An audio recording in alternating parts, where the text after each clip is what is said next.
Iran युद्ध में पहली बार कोई अमेरिकी फाइटर जेट ईरान की जमीन पर क्रैश हुआ। अमेरिका का F-15E strike eagle fighter jet deep strike यानी ईरान के अंदर तक घुसकर हमला करने में सक्षम। अमेरिकी F-15E को 2 क्रू मेंबर उड़ाते हैं। इसमें एक पायलट और दूसरा वेपन सिस्टम ऑफिसर होता है। वेपन ऑफिसर फाइटर जेट में सभी हथियार, सेंसर और मिशन सिस्टम को संभालता है, यानी पायलट विमान उड़ाता है और वेपन सिस्टम ऑफिसर टारगेट को तलाश करके हथियार से उसे नष्ट करता है। यह F-15 कॉम्बैट स्ट्राइक मिशन पर था। अमेरिका और इजराइल ईरान के सैन्य ठिकानों, मिसाइल साइटों और न्यूक्लियर सुविधाओं पर हमले कर रहे हैं। ये जेट उसी हमले का हिस्सा था। ईरान के खुजेस्तान प्रांत के पास ईरान के एयर डिफेंस सिस्टम ने F-15E को सफलतापूर्वक निशाना बनाया। माना जा रहा है कि 2.5 मैक की रफ्तार से चलने वाली एक रशियन मिसाइल से इसको निशाना बनाया। प्लेन क्रैश होता है, इसके दोनों क्रू मेंबर्स इजेक्ट हो जाते हैं। इसके बाद शुरू होता है अमेरिका का मिशन इम्पॉसिबल। आप ये जानकर हैरान हो जाएंगे कि कैसे ईरान की जमीन पर ईरान से पहले अमेरिका अपने दोनों क्रू मेंबर्स तक पहुंचा। जिस वक्त अमेरिकी पायलट्स ईरान के अंदर गिरे, अमेरिका के राष्ट्रपति युद्ध की मानसिक थकावट को दूर करने वीकेंड की छुट्टी पर जा रहे थे। एक खबर आई और व्हाइट हाउस से लेकर पेंटागन तक सब अलर्ट मोड पर चले गए। छुट्टी कैंसिल हुई और ट्रंप ने एक इमरजेंसी मीटिंग बुला ली। इस मीटिंग में राष्ट्रपति ट्रंप, रक्षा मंत्री पीट हेग्सेथ, CIA चीफ और अमेरिका के बड़े जनरल शामिल हुए। राष्ट्रपति डोनाल्ड ट्रंप ने पायलट्स रेस्क्यू का प्लान मांगा। इसके बाद CIA चीफ ने मीटिंग में ट्रंप को पूरा प्लान समझा दिया, जिसके बाद ट्रंप ने आदेश दिया जितने एयरक्राफ्ट, जितने कमांडोज, जितने हथियार लग जाएं, अमेरिकी पायलट ईरान के हाथ नहीं लगने चाहिए। व्हाइट हाउस के संदेश के बाद अमेरिका की रेस्क्यू टीम ईरान के अंदर घुस गई। किसी भी पायलट को जिसने इजेक्ट किया हुआ एनिमी टेरिटरी में, वहाँ से रिकवर करना किसी भी देश के एयरफोर्स या आर्मी के लिए एक बहुत ही मुश्किल कार्यक्रम है। ऐसे इंसिडेंट्स बहुत कम हुए हैं जहां हमने रिकवर कर लिया है। ईरान के खुजेस्तान प्रांत के पास जिस इलाके में दोनों अमेरिकी पायलट गिरे, वो पहाड़ों के पास का जंगली इलाका है, जहां आबादी के नाम पर ईरानी कबायली रहते हैं। यहाँ खड़ी चट्टाने और घने जंगल हैं। ये इराक और फारस की खाड़ी के पास का दुर्गम इलाका है, जहाँ छिपना आसान है लेकिन किसी की तलाश करना काफी मुश्किल है। अमेरिकी विमान के पायलट और वेपन ऑफिसर दोनों अलग अलग जगहों पर पैराशूट से लैंड हुए थे। ईरानी मीडिया ने अमेरिकी फाइटर जेट के मलबे और रिजेक्ट सीट की तस्वीर भी जारी कर दी थी, यानी ईरानी एजेंसियां क्रैश और पायलट की ड्रॉप लोकेशन तक पहले पहुंच गई। लेकिन F-15E के पायलट तक पहले अमेरिका पहुंचा। डोनाल्ड ट्रंप के आदेश के बाद 7 एयरक्राफ्ट्स को इस काम में डिप्लॉय किया गया, लेकिन इसमें 2 थे बेहद अहम, HC-130J और ब्लैक हॉक हेलीकॉप्टर।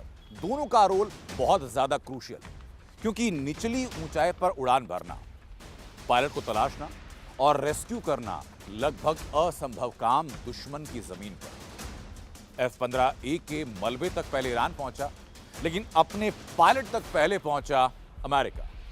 अमेरिका ने पायलट की तलाश के लिए जो combat search and rescue mission शुरू किया, उसमें SC-130J कॉम्बैट किंग 2 विमान शामिल था। ये लंबी दूरी तक उड़ सकता है और दुश्मन वाले इलाके में भी काम कर सकता है। इसमें थर्मल कैमरे और सेंसर लगे हैं जो रात में भी जमीन पर लोगों को तलाश कर सकते हैं। SC-130J रात में बिना लाइट जलाए उड़ान भर सकता है ताकि दुश्मन इसे देख न सके। इसमें फ्लेयर्स जैसे डिफेंस सिस्टम है जो मिसाइलों से बचाने में मदद करते हैं।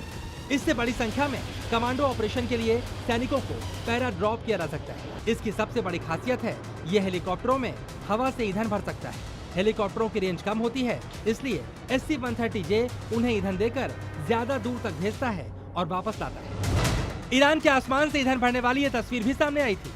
ईरान के SC-130J का साथ दिया US-60 ब्लैक हॉक हेलीकॉप्टर ने, जो 2 इंजन वाला मजबूत हेलीकॉप्टर है, इसलिए भारी लोड यानी लगभग 11 सैनिकों या घायलों को ले जा सकता है। इसमें एक्स्ट्रा ईंधन टैंक, मेडिकल किट्स, हथियार और रस्सी से उठाने वाला सिस्टम लगा होता है। ये ट्रूप्स को ले जाने, हमला करने, घायलों को निकालने और स्पेशल ऑपरेशंस में इस्तेमाल होता है। अपाचे हेलीकॉप्टर का काम ये था कि सप्रेसिव फायर करना और दुश्मन के सिर को नीचे रखना और अपने ट्रूप्स को, कमांडोज को सुरक्षित लैंड कराना, फिर पिकअप करना और एकदम से इविक्ट करना वहाँ से, ताकि वो ज़्यादा देर उधर ना रहे। इन मुख्य रेस्क्यू एयरक्राफ्ट के अलावा अमेरिका के F-16 fighter jets, MQ-9 reaper drone और अपाचे अटैक हेलीकॉप्टर सपोर्ट भूमिका थे। इसके अलावा A-10 थंडरबोल्ट अटैक एयरक्राफ्ट भी क्लोज एयर सपोर्ट के लिए मौजूद था, जो ईरानी फायर से डैमेज हो गया। इस रेस्क्यू के दौरान ईरानी पुलिस के जवानों ने ब्लैक हॉक हेलीकॉप्टर पर भी फायरिंग की, लेकिन ब्लैक हॉक हेलीकॉप्टर को पायलट की लोकेशन मिल गई थी। खतरे के बीच एक अमेरिकी पायलट को फौरन रेस्क्यू कर लिया। अमेरिका ने आधी जंग जीत ली थी, लेकिन आधी जंग बाकी थी। पायलट को रेस्क्यू कर लिया गया था, लेकिन वेपन सिस्टम ऑफिसर जो कि कर्नल रैंक अधिकारी था, उसका कोई पता नहीं चल पा रहा था। तलाश जारी थी। तो दूसरी तरफ ईरान की सेना, IRGC और स्थानीय कबीले जंगलों में इन दोनों के ढूंढने के लिए जुट चुके। ईरान के लोग अगर अमेरिकी पायलट को तलाश करने पहाड़ों और जंगलों में तेजी से घुसने लगे, तो इसकी सबसे बड़ी वजह उस इनाम का लालच था, जिसका ऐलान ईरान की सरकार ने ईरानी मीडिया के जरिए किया। $60,000 के इनाम के ऐलान के बाद स्थानीय लोग पहाड़ों और जंगलों के रास्ते अमेरिकी पायलट्स की तलाश में निकल गए और दूर दराज के लोग अपनी कारों से यहाँ पहुँचने की कोशिश करने लगे, जिसकी वजह से लंबा जाम भी लग गया। एक तरफ हजारों ईरानी लोग पायलट की तलाश कर रहे थे, दूसरी तरफ अमेरिकी रेस्क्यू टीम भूसे के ढेर में सुई की तलाश कर रही थी। अभी चीज़ें तो काफ़ी एडवांस हो गई है, टेक्नोलॉजी के लिए बहुत एडवांस हो गई है। इसी के अकॉर्डिंगली उन्होंने अपना डिसीजन लेके कहाँ छिपा है, कितना दूर जाना है, कहाँ जाना है, वो लिया होगा जो उसके इंटरेस्ट में था, और उसके अच्छे डिसीजन की वजह से ही अगर रिकवर हो गया है तो ये रिजल्ट आपके सामने है। अमेरिका के लिए पायलट को तलाश करने से पहले उसको सुरक्षित रखने की चुनौती भी थी। इसके लिए CIA ने ईरान में गुप्त ऑपरेशन शुरू किया। ईरान के अंदर हजारों लोग इन पायलट्स को ढूंढ रहे थे। खतरा बड़ा था, चुनौती बड़ी थी, और इसीलिए अमेरिकी खुफिया एजेंसी ने एक प्लान बनाया। प्लान था ईरान के अंदर एक अफवाह फैलाने का। यह अफवाह फैलाई गई कि अमेरिकी खुफिया एजेंसी दोनों को रेस्क्यू कर चुकी है और अब जमीन के रास्ते उनको ईरान से बाहर लेकर के जाया जा रहा है। प्लान ने काम किया। ईरान की एजेंसी चौकन्ना हो गई और ईरान से बाहर जाने वाले सभी रास्तों पर निगहबानी बढ़ा दी गई। और इसी बीच अमेरिकी खुफिया एजेंसीज ने अपनी विशेष क्षमताओं का इस्तेमाल करते हुए इनकी तलाश जारी रखी। अमेरिकी पायलटों को दुश्मन के इलाके में फंसने की परिस्थिति से निपटने के लिए विशेष ट्रेनिंग दी जाती है, जिसे सेरे कहते हैं। और इसी ट्रेनिंग का इस्तेमाल करके अमेरिकी पायलट ने खुद को सुरक्षित रखने की कोशिश शुरू की। प्लेन से इजेक्ट करने वाले अमेरिकी पायलट के पास एक सर्वाइवल किट भी थी। इसमें रेस्क्यू टीम को सिग्नल देने के लिए शीशा और फ्लेयर होते हैं। दिन में शीशे और रात में अपने हेलीकॉप्टर दिखते ही फ्लेयर्स का इस्तेमाल करना होता है। इस सर्वाइवल किट में एक कंपास और दुश्मन के इलाके का मैप भी होता है। इसके अलावा थोड़ा पानी और कुछ खाने पीने का सामान होता है। पायलट की आत्मरक्षा के लिए इस किट में पिस्टल और एक मेडिकल किट भी रखी जाती है। अपनी ट्रेनिंग के मुताबिक ये पायलट दिन में एक पहाड़ की दरार में छिप गया और रात होते ही खुद को बचाने के लिए 7000 फीट की पहाड़ी के ऊपरी हिस्से पर चला गया ताकि पकड़ा न जाए। इधर अमेरिकी फोर्सेस ने उस लोकेशन पर जाने वाली सड़कों को तोड़ दिया ताकि IRGC की मदद रुक सके। एक कॉम्प्लेक्स ऑपरेशन होता है ये, और इसमें जो भी उपकरण का इस्तेमाल होगा, और अमेरिका तो आपको पता है टेक्नोलॉजिकली सबसे ज़्यादा एडवांस्ड है वो मिलिट्री फील्ड में, सब कुछ इस्तेमाल किया होगा, और इसी वजह से ये ऑपरेशन बिल्कुल कामयाब रहा है। अपने पास मौजूद सर्वाइवल किट से अमेरिकी पायलट ने रेस्क्यू ऑपरेशन करने आई टीम को सिग्नल दे दिया था। रेस्क्यू टीम को मालूम चल गया था पायलट कहां पर मौजूद है। उसे रेस्क्यू करने के लिए कम से कम 30 कमांडोज ईरान की धरती पर पैरा ड्रॉप किए गए। कुछ रिपोर्ट्स में यह संख्या 100 तक बताई गई है, लेकिन अमेरिकी हेलीकॉप्टर और एयरक्राफ्ट की गतिविधियों से ईरानी सुरक्षा एजेंसियां भी अलर्ट हो गई। 3 अप्रैल को अमेरिकी पायलट ईरान में गिरा था और 5 अप्रैल की सुबह सूरज निकलने से पहले उसे बचाने या गंवाने के लिए आखिरी लड़ाई शुरू हो गई, जिसमें अमेरिका को जीत मिली। अमेरिका के लिए ईरान में पायलट की खोज सिर्फ एक मिशन नहीं था, उसके सम्मान की लड़ाई थी। अमेरिकी पायलट की लोकेशन मिलने के बाद सुबह सुबह पायलट को निकालने का फाइनल मिशन लॉन्च किया गया। अमेरिका के सबसे घातक कमांडो पैरा ड्रॉप होकर उस इलाके में उतरे जहां अमेरिकी पायलट मौजूद था। इस दौरान अमेरिकी फाइटर जेट और अपाचे हेलीकॉप्टर्स ईरानी खतरों से उनकी रक्षा कर रहे थे। इस पूरे ऑपरेशन के दौरान Donald Trump minute to minute update ले रहे थे। जैसे ही CIA को पहले पायलट के लोकेशन के बारे में पता चला, फौरन पेंटागन और व्हाइट हाउस सूचित किया गया। डोनाल्ड ट्रंप समेत पूरी टीम अलर्ट पर थी। डोनाल्ड ट्रंप ने फौरन रेस्क्यू का आदेश दिया, पेंटागन ने ग्राउंड फोर्सेस को आदेश दिया और इस पूरे ऑपरेशन के दौरान CIA real time intelligence input दे रही थी। लेकिन CIA ने पहले पायलट की लोकेशन का पता कैसे लगाया, ये कहानी भी अपने आप में बहुत दिलचस्प है। अमेरिकी पायलट के सर्वाइवल किट में एक छोटा रेडियो था जो लिमिटेड और कोडेड सिग्नल भेजता है ताकि दुश्मन इसे इंटरसेप्ट ना कर सके। लेकिन CIA और अमेरिकी मिलिट्री इंटेलिजेंस ने मिलकर इस सिग्नल को डिकोड किया। सैटेलाइट से सिग्नल वाले इलाके को स्कैन किया गया। पायलट की मौजूदगी के शक वाले एरिया को धीरे धीरे छोटा किया गया। इस दौरान अमेरिका का MQ-9 रीपर ड्रोन निगरानी करके कोई हलचल, थर्मल सिग्नेचर या मूवमेंट ट्रैक करने की कोशिश करता रहा। पैसिव इंटरसेप्ट होता है, सिग्नल महसूस होता है, और नाउ सिग्नल को लोकेट करके उसको लोकेट करने के लिए जो नई टेक्नोलॉजी आई है कि कहाँ पर है, वो बहुत महत्वपूर्ण है। और इस तरीके से इसमें भी काफ़ी एडवांसमेंट हुआ है एंड ये तरीका सामने आ गया। ये एडवांसमेंट, ये जो टेक्नोलॉजी है, बहुत कम देशों के पास है। इसके बाद पायलट की ट्रेनिंग के हिसाब से अंदाजा लगाया गया वो कहाँ छिपा होगा। रेडियो सिग्नल और थर्मल स्कैनिंग के बाद पायलट की लोकेशन पुख्ता हुई। फिर आसमान से US कमांडोज पैराड्रॉप किए गए। इस पैराड्रॉप की खबर ईरानी एजेंसियों को भी लग गई और इस दौरान बेसिज मिलिशिया और अमेरिकी कमांडोज के बीच भीषण गोलीबारी हुई। भारी गोलीबारी के बीच स्पेशल फोर्स पायलट को सुरक्षित निकाल कर ले गई। आपको हर चीज़ के लिए तैयार रहना पड़ेगा। आपको पायलट को देखना है वो कहाँ पर है, उसको उस नियुक्त जगह पे पहुँचना है।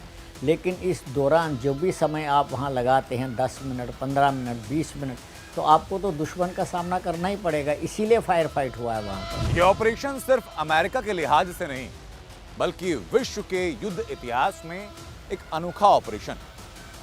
ईरान के दुर्गम परिस्थितियों में, भौगोलिक परिस्थितियों में, उसके बीच ड्रोन और मिसाइलों से हमले की आशंका के बीच दो पायलट्स का दो अलग अलग जगह से रेस्क्यू करना बहुत आसान नहीं था। हालांकि इस ऑपरेशन में नुकसान को लेकर के अमेरिका और ईरान की तरफ से अलग अलग दावे भी पेश किए जा रहे हैं। हमने आपको इस रेस्क्यू ऑपरेशन में शामिल अमेरिका के HC-130J कॉम्बैट किंग 2 विमान के बारे में बताया था, जो अमेरिकी C-130 का एक उन्नत रूप होता है। ईरान ने दावा किया उसने अमेरिका के 2 C-130 और ब्लैक हॉक हेलीकॉप्टर्स को मार गिराया। हालांकि अमेरिका ने इस दावे को गलत बताया है। अमेरिका के मुताबिक उनके विमान लैंडिंग के बाद रेत में फंस गए थे और विमानों की तकनीक ईरान के हाथ न लगे, इसलिए अमेरिकी सेना ने उनको खुद नष्ट कर दिया। इनके मलबे की तस्वीर ईरानी मीडिया में जारी हुई। बाद में अमेरिका ने 3 नए विमान भेजकर अपने सैनिकों को निकाला। इस सफल रेस्क्यू ऑपरेशन के बाद सिर्फ अमेरिकी सेना नहीं, बल्कि अमेरिका के राष्ट्रपति डोनाल्ड ट्रंप का जोश भी काफी हाई है। अगर अमेरिका का पायलट ईरान के हाथ लग जाता तो डोनाल्ड ट्रंप के लिए हालात बहुत ज्यादा मुश्किल हो जाते, क्योंकि पायलट को बचाने के लिए अमेरिका के लोग ईरान युद्ध को रोकने की मांग करते और इस युद्ध के दौरान ईरान को कमजोर करने के डोनाल्ड ट्रंप के दावे खोखले साबित होते। लेकिन अब ट्रंप बहुत उत्साहित है। ट्रंप ने इस ऑपरेशन के सफल होने की जानकारी देते हुए कहा, मेरे निर्देश पर अमेरिकी सेना ने दर्जनों विमानों को भेजा जो दुनिया के सबसे घातक हथियारों से लैस थे, ताकि उसे वापस लाया जा सके। उसे कुछ चोटें आई हैं, लेकिन वो ठीक हो जाएगा। ये सैन्य इतिहास में पहली बार है कि 2 अमेरिकी पायलटों को दुश्मन के इलाके में अलग अलग समय पर बचाया गया। हम कभी भी किसी अमेरिकी योद्धा को पीछे नहीं छोड़ते। वास्तव में हमारे पास दुनिया की सबसे बेहतरीन, सबसे पेशेवर और सबसे घातक सेना है। इनके पास कुछ कहने के लिए हो गया है कि मैं अपने पायलट को नहीं छोड़ा, और जो अमेरिका की नीति है कि हम अपने जवानों को कहीं छोड़ते नहीं है, जहां भी होगा रिकवर करने की कोशिश करते हैं, इस बार हम सफल हैं। इस ऑपरेशन के बाद अमेरिकी सेना की धाक पूरी दुनिया में जमी है। इस ऑपरेशन को वॉर हिस्ट्री का सबसे मुश्किल सफल ऑपरेशन माना जा रहा है, जिससे ईरान में ऐसे दूसरे ऑपरेशन का रास्ता भी खुल सकता है। अमेरिकी राष्ट्रपति डोनाल्ड ट्रंप के तेवर भी इस ओर इशारा कर रहे हैं। हालांकि इससे पहले भी क्रैश के बाद दुनिया में अपने पायलट्स को दुश्मन की जमीन से सही सलामत निकालने के उदाहरण मौजूद हैं। बीती सदी में सबसे ज्यादा युद्ध अमेरिका ने लड़े हैं। दूसरे देशों में ऑपरेशन करने के अनुभव के साथ साथ अमेरिका ने सबसे ज्यादा जोखिम भी उठाए। दुश्मन की जमीन से अपने पायलट या जवान को बचाकर लाना, यानी कॉम्बैट सर्च एंड रेस्क्यू, दुनिया में सबसे खतरनाक सैन्य गतिविधियों में से एक माना जाता है। लेकिन ऐसा ही एक रेस्क्यू ऑपरेशन अमेरिका वियतनाम में कर चुका है और रूस ने भी सीरिया से अपने पायलट को कुछ ऐसे ही रेस्क्यू किया था। वियतनाम युद्ध के दौरान अमेरिका ने यूएस बैट 21 रेस्क्यू मिशन को अंजाम दिया। 1972 में अमेरिकी पायलट जीन हैम्बल्टन का विमान दुश्मन के इलाके यानी नॉर्थ वियतनाम में गिर गया। 11 दिन तक पायलट छिपा रहा। उससे अमेरिकी सेना ने लगातार रेडियो के जरिए संपर्क रखा। 50 से ज्यादा एयरक्राफ्ट और हेलीकॉप्टर्स लगाए गए। इस रेस्क्यू के दौरान 5 से ज्यादा अमेरिकी सैनिक मारे गए, लेकिन पायलट बच गया। ये वियतनाम वॉर का सबसे कठिन रेस्क्यू माना जाता है। वियतनाम में ही अमेरिका ने एक कैद पायलट को छुड़वाने के लिए ऑपरेशन आइवरी कोस्ट चलाया था। लगभग 56 कमांडोज ने रात में हमला किया, लेकिन पायलट को पहले ही हटा दिया गया था। ये ऑपरेशन फेल हो गया। अमेरिका के अलावा रूस ने सीरिया में अपने सुखोई 24 के पायलट को रेस्क्यू किया था। 2015 में तुर्की ने यहाँ रशियन जेट को मार गिराया। 2 पायलट्स इजेक्ट हुए। रशियन स्पेशल फोर्स ने कार्रवाई की, जिसमें एक पायलट की मौत हुई और एक को बचाने में सफलता मिली। यानी जोखिम भरे ऐसे ऑपरेशंस में हमेशा सफलता नहीं मिलती, लेकिन जब सफलता मिलती है तो इतिहास में शामिल हो जाती है।